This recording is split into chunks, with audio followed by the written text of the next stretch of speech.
एक गांव में बाबूलाल अपनी पत्नी के साथ रहता था। सभी गांव वालों का मानना था कि उसकी पत्नी सुषमा एक चुड़ैल है, लेकिन बाबूलाल गांव वालों की बातों को हमेशा अनसुना कर देता।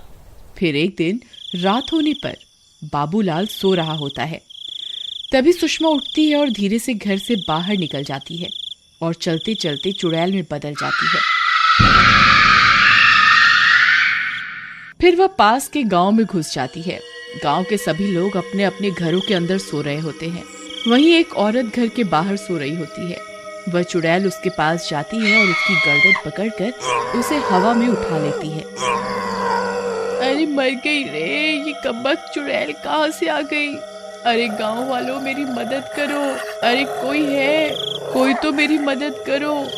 फिर वह चुड़ैल अपना मुंह खोलकर उसकी जान उसके शरीर से खींच लेती है। तभी उस औरत का सिर उसके धड़ से गायब हो जाता है और देखते ही देखते चुड़ैल के 2 सिर हो जाते हैं।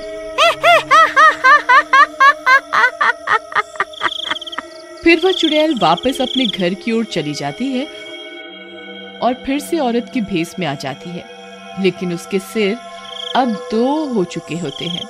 उन्हें छुपाने के लिए वह अपनी साड़ी का घूंघट आगे कर लेती है।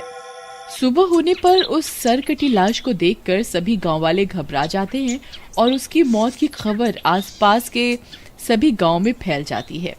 फिर बाबूलाल सुषमा को सरकटी लाश के बारे में बताने के लिए कमरे में आता है। अरे सुषमा, ये तुम्हारे सर को क्या हुआ है? ये अचानक से इतना बड़ा क्यों हो गया? अजी कुछ नहीं, बस मेरे सिर में बहुत दर्द हो रहा है, इसलिए मैंने सिर में कपड़ा बांधा हुआ है। इसी वजह से मेरा सिर बड़ा दिखाई दे रहा है। अच्छा, ये बात है। मैं तो बस तुम्हें यहाँ वो सरकटी लाश के बारे में बताने आया था। कल रात को कोई उसका सर काट के अपने साथ ले गया। मुझे तो बहुत डर लग रहा है। हमें भी अब चौकन्ना रहना होगा। बाल बाल बच गई।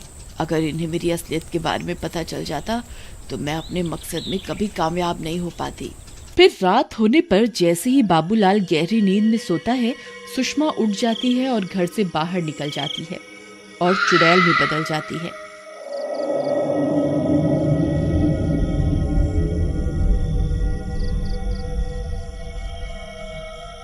वह अपने शिकार की तलाश करने लगती है। तभी सामने से उसे एक औरत आती हुई दिखाई देती है। वह चुड़ैल एकदम से उसके सामने पहुंच जाती है। अरे इसके 2 सिर हैं। हे भगवान, ये चुड़ैल यहाँ कहाँ से आ गई?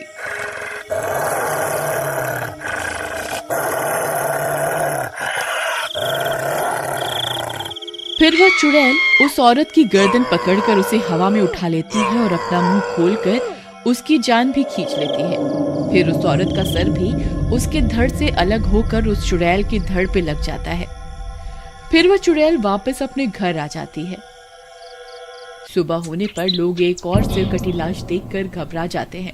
किसी को कुछ समझ नहीं आता कि आखिर कौन औरतों के सिर काट रहा है। अब सुषमा के 3 सिर हो चुके होते हैं। वह खुद के ऊपर कंबल ओढ़ लेती है ताकि बाबूलाल उसकी असलियत ना पकड़ पाए। अरे अब तुम्हें क्या हो गया? इतनी गर्मी में ये कंबल ओढ़ कर क्यों बैठी हो? अजी कल रात से मेरी तबीयत कुछ ठीक नहीं है। मुझे बहुत ठंड लग रही है, इसीलिए मैंने ये कंबल ओढ़ा हुआ है। अच्छा ठीक है, तुम आराम करो। ये सर काटने की घटना तो बढ़ती ही जा रही है। मुझे सरपंच जी से बात करनी ही होगी। फिर सभी गांव वाले मिलकर सरपंच से इस घटना के बारे में बात करते हैं। भाइयों, ये बहुत गंभीर मसला है। कोई व्यक्ति है जो औरतों को अपना शिकार बना रहा है। अब हमें और भी चौकन्ना रहना होगा। सरपंच जी, वो व्यक्ति रात के अंधेरे में औरतों को अपना शिकार बना रहा है। हमें उसे रंगे हाथों पकड़ना होगा। भाई तुम कहना क्या चाहते हो? क्या हम किसी औरत को उसका चारा बनाकर रात को उसके सामने भेज दें ताकि वो उसकी गर्दन काट दे और तुम उसे रंगे हाथों पकड़ सको? तुम्हारा दिमाग खराब तो नहीं हो गया भाई? अरे नहीं नहीं, मेरा ये मतलब नहीं था। मेरे पास एक तरकीब है। फिर रात होने पर भीमा अपने शरीर पर कंबल लपेट लेता है और सिर पर एक औरत का मुखौटा पहन लेता है और बीच रास्ते में खड़ा हो जाता है। तभी बाबूलाल के सोते ही सुषमा घर से बाहर निकल जाती है। तभी बाबूलाल की नींद खुल जाती है और वह भी उसका पीछा करने लगता है। तभी सुषमा चुड़ैल बन जाती है। बाबूलाल की आंखें फटी की फटी रह जाती हैं। हे भगवान, ये मैं क्या देख रहा हूँ? ये कैसे हो सकता है? ये सुषमा तो चुड़ैल निकली। हे भगवान, मुझे ये बात अभी सरपंच को जाकर बतानी होगी।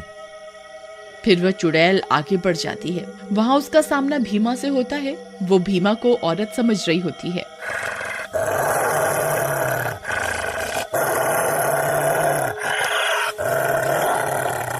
अरे मर गए रे, ये क्या? ये तो चुड़ैल है और इसके तो 3-3 सर हैं। कहीं ये चुड़ैल ही तो औरतों के सर नहीं काट रही? हे भगवान, मुझे तो लगा था कोई आदमी होगा जिसे मैं रंगे हाथों पकड़ लूंगा, लेकिन ये तो चुड़ैल निकली। अरे मर गए रे, अब क्या करूं? तभी वह चुड़ैल उसके पास पहुंच जाती है और उसकी गर्दन पकड़कर उसे भी हवा में उठा लेती है और अपना मुंह खोलकर उसके मुंह में उससे उसकी जान खींचने लगती है।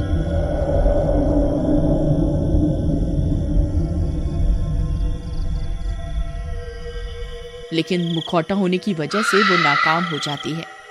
अरे ये क्या? मैं इसकी जान क्यों नहीं निकाल पा रही?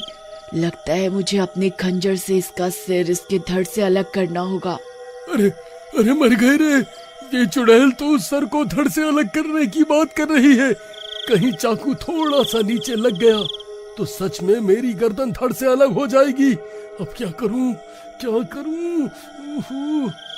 तभी वह चुड़ैल अपने खंजर से उसके सिर पर वार कर देती है और उसका सिर धड़ से अलग कर देती है।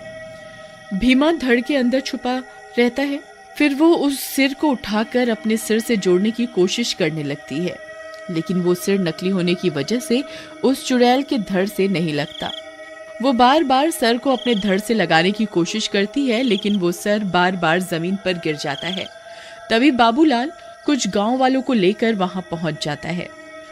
देखो गांव वालों, ये वही चुड़ैल है जो सबके सर काट रही है। मैंने अपनी आंखों से देखा है। इसने सुषमा के शरीर पर अपना कब्जा किया हुआ है। तभी भीमा भी कंबल से बाहर निकल आता है। चुड़ैल उसे देखकर चौंक जाती है।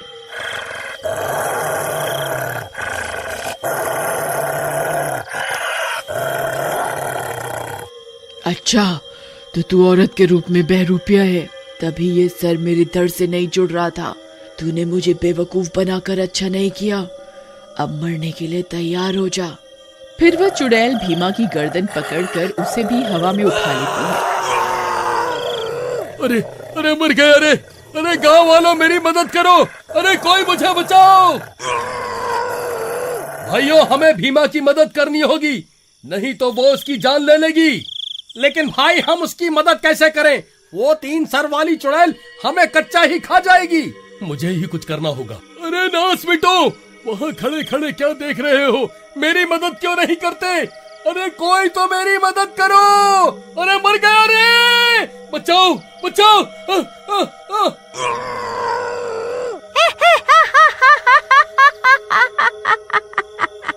कोई तेरी मदद नहीं करने वाला। अब मरने के लिए तैयार हो जा। तभी बाबूलाल हाथ में खंजर लेकर वहां पहुंच जाता है और खंजर से उस चुड़ैल के एक सिर को उसके धड़ से अलग कर देता है। चुड़ैल का एक सर कटते ही एक औरत वापस से जिंदा हो जाती है। बाबू भैया, बहुत बढ़िया। देखो, इसका एक सर कटते ही एक औरत जिंदा हो गई। तभी बाबूलाल उसका दूसरा सिर भी उसके धड़ से अलग कर देता है और तभी दूसरी औरत भी जिंदा हो जाती है। हे भगवान, अब इसका एक ही सर बचा है। क्या पता इसे काटने से मेरी सुषमा वापस आ जाए। फिर इतना सोचकर बाबूलाल उसके बचे हुए आखिरी सर पर भी खंजर से हमला कर देता है और उसके सारे सर कटते ही वो चुड़ैल वापस सुषमा में बदल जाती है। अब सुषमा हमेशा हमेशा के लिए उस चुड़ैल के चंगुल से आजाद हो जाती है। अरे वाह बाबू भाई, तुम तो बहुत हिम्मत वाले निकले। अकेले ही इस चुड़ैल का सामना करने आ गए। सुषमा, तुम ठीक तो हो ना? तुम्हें कहीं कोई चोट तो नहीं लगी ना? अजी, मैं तो ठीक हूँ, लेकिन हम इतनी रात गए यहाँ क्या कर रहे हैं? ये सब गांव वाले मुझे इस तरह क्यों देख रहे हैं? सब ठीक तो है ना? कहीं मैंने कुछ गड़बड़ तो नहीं की ना? भाभी, अभी अभी आप मेरा सर मेरे धड़ से अलग करने पर उतारू थी, लेकिन अब सब ठीक है। फिर बाबूलाल और सुषमा हंसी खुशी साथ साथ रहने लगते हैं और पूरे गांव को उस 3 सर वाली चुड़ैल से आजादी मिल जाती है।